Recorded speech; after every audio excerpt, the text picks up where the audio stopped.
या supply chain system में आ गया, मतलब आपको पहुंच जाएगा उसमें।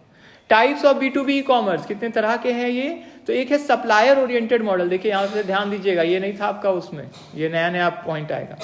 सप्लायर ओरिएंटेड मॉडल हो सकता है पूरा नहीं हो इसमें इसका। Large supplier sells products to many business buyers through its own online portal, मतलब एक सप्लायर वही क्या कर रहे हैं, बेच रहे हैं अपना सामान, ठीक है, अलग अलग बायर्स को अपने ऑनलाइन पोर्टल वेबसाइट से। दूसरा buyer oriented model, large company invites suppliers to submit bids through an online procurement system, ठीक है, इनवाइट करते हैं सप्लायर को ही कि आप अपना बिड जमा करिए, कितना में आप हमको ये सामान देंगे, है ना। जैसे सरकार को, सिंपल दूसरे एग्जाम्पल दूसरे तरह समझा रहे हैं आपको, जैसे सरकार को ही रोड बनवाना है तो बोलती है ना टेंडर भरिए, कितना में बनाइएगा, है ना, तो सब लोग अपना अपना भरते। उसी तरह किसी को कोई चीज चाहिए, बायर को चाहिए, बिजनेस वाले हैं कि ये काम आप कितना में करेंगे, हमको 100 कंप्यूटर चाहिए, तो जितने भी सप्लायर हैं चलिए वो लोग जो भी करना चाहते हैं अपना अपना बताइए, 100 कंप्यूटर, ये फीचर रहेगा, इतना रैम, इतना ये रहेगा, सारा फीचर दे देंगे, ठीक है, कितना में आपको आप सप्लाई करेंगे हम लोग को, है ना, 80 GB वाला या अलग अलग साइज जैसा भी कंप्यूटर का रिक्वायरमेंट है, ठीक है। इंटरमीडियरी ओरिएंटेड मॉडल, इसमें थर्ड पार्टी भी है, ठीक है, intermediary oriented model, third party platform connects multiple buyers and sellers, buyer और सेलर को कनेक्ट करते हैं, ठीक है। तो जैसे वेबसाइट्स है, ठीक है, वो क्या है, बस मार्केट प्लेस के जैसा काम कर रही है और अलग अलग बायर, सप्लायर, सेलर्स अब आके वहां कनेक्ट हो रहे हैं। लेकिन यहाँ पे हम लोग क्या कर रहे हैं, बिजनेस टू बिजनेस, कौन कौन लोग कनेक्ट हो रहे हैं आपस में, बिजनेस ही वाले लोग, क्लियर है सबको, ठीक है। यहाँ अच्छा, जो बिजनेस तो दोनों हैं, लेकिन एक तो एक समय के लिए बायर होंगे और एक तो सेलर होंगे ना, बेच रहे हैं जो वो बायर कहलाएंगे और जो खरीद रहे हैं वो कंज्यूमर ना, वही तो सेलर है, कंज्यूमर हुए ना, उनके तो कंज्यूमर हुए ना, रिटेलर होलसेलर के कंज्यूमर हुए कि नहीं हुए कि नहीं हुए, लेकिन असल में तो दोनों तो बिजनेसमैन ही है, इसलिए B2B में ही आएंगे। क्लियर है, समझ में आया सबको, ठीक है। एडवांटेजेस क्या है इसका, रिड्यूस ट्रांजैक्शन कॉस्ट, आपको बार बार एक एक आइटम का नहीं, एक ही बार में आप लंप खरीद लिए, है ना, लमसम में, मतलब एक ही बार में बड़ा आइटम का स्टॉक ले लिए तो आपको कम पड़ता है प्राइस। फास्टर प्रोक्योरमेंट प्रोसेस, एक ही बार में आप खरीद लिए एक ही जगह से, जल्दी हो गया, इलेक्ट्रॉनिक वे में है, जाना नहीं पड़ा।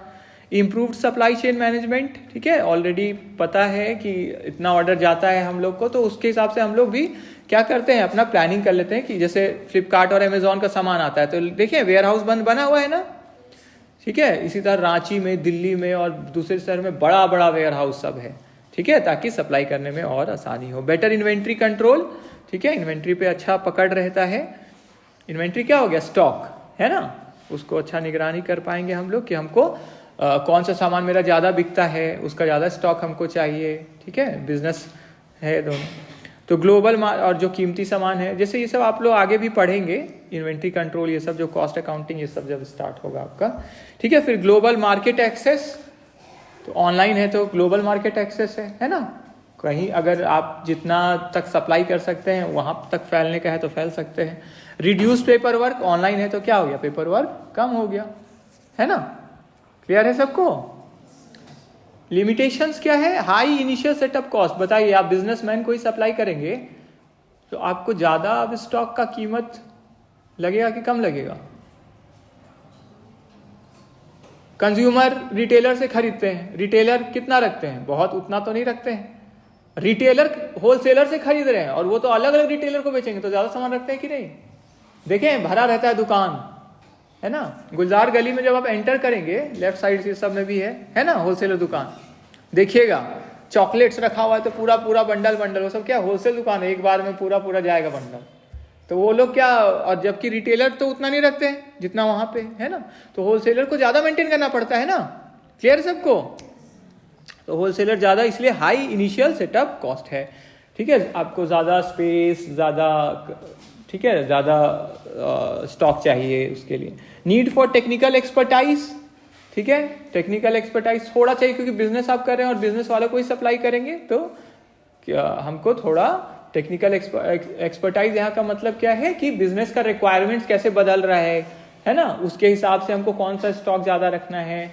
और क्योंकि आप ऑनलाइन है तो यहाँ पे तो टेक्निक का जरूरत है ना, ऑनलाइन में हमको कैसे मेंटेन रखना है अपना छवि को, मेरा सारा सामान सही टाइम पे डिलीवर हो पा रहा है कि नहीं, मेरा उसके कारण इमेज सही रहे, है ना ये सब। क्योंकि कंप्यूटर पे ऑपरेट करना है, इलेक्ट्रॉनिकली ऑनलाइन इंटरनेट का यूज करना है, तो टेक्निकल नॉलेज तो चाहिए ना, चाहिए कि नहीं चाहिए। वो लोग को तो पूरा साइट सेटअप करना है ना, साइट बनाना है, ऑर्डर आया है उसको देखना है, तो ये सबका सिस्टम बनाना होगा। सिक्योरिटी कंसर्न भी है ना, सिक्योरिटी कंसर्न, बिजनेस वाले हैं, वेबसाइट हैक ना हो जाए, सारा सही करंट स्टेटस तो दिख रहा है ना, कोई प्रोडक्ट ऐसा तो नहीं है कि है नहीं लेकिन उसका भी अभी दिखा रहा है कि इन स्टॉक है, अवेलेबल है, तो क्या होगा, इमेज हैम्पर होगा ना उससे।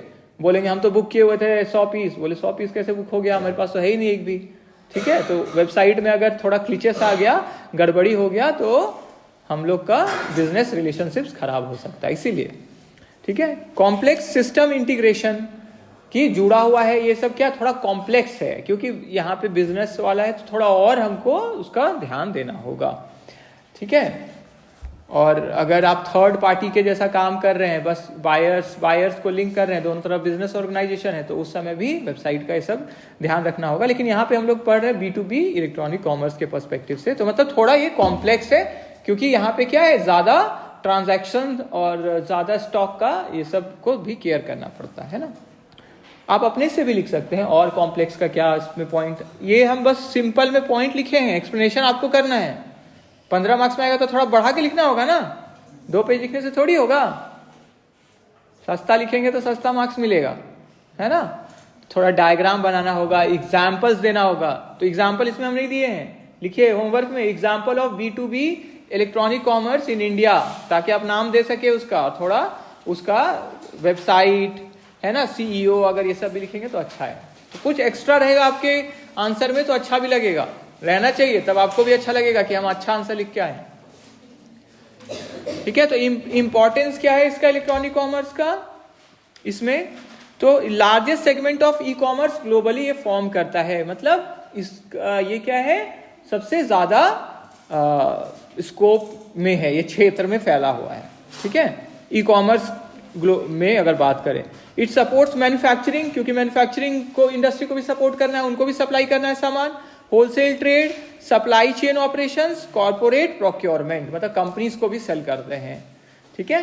कंक्लूजन में देखिए, ये ऐसा इलेक्ट्रॉनिक कॉमर्स है जो ऑनलाइन कमर्शियल ट्रांजैक्शन कंडक्ट होता है between business organisation through electronic networks. Electronic network का होना जरूरी है, जैसे आपको बोले B2B इलेक्ट्रॉनिक कॉमर्स पढ़ रहे हैं हम लोग, for procurement, supply and trading activity, procurement के लिए भी, सप्लाई के लिए भी हो गया, और ट्रेडिंग एक्टिविटीज के लिए भी हो गया, ठीक है। चलिए ये कंप्लीट हो गया।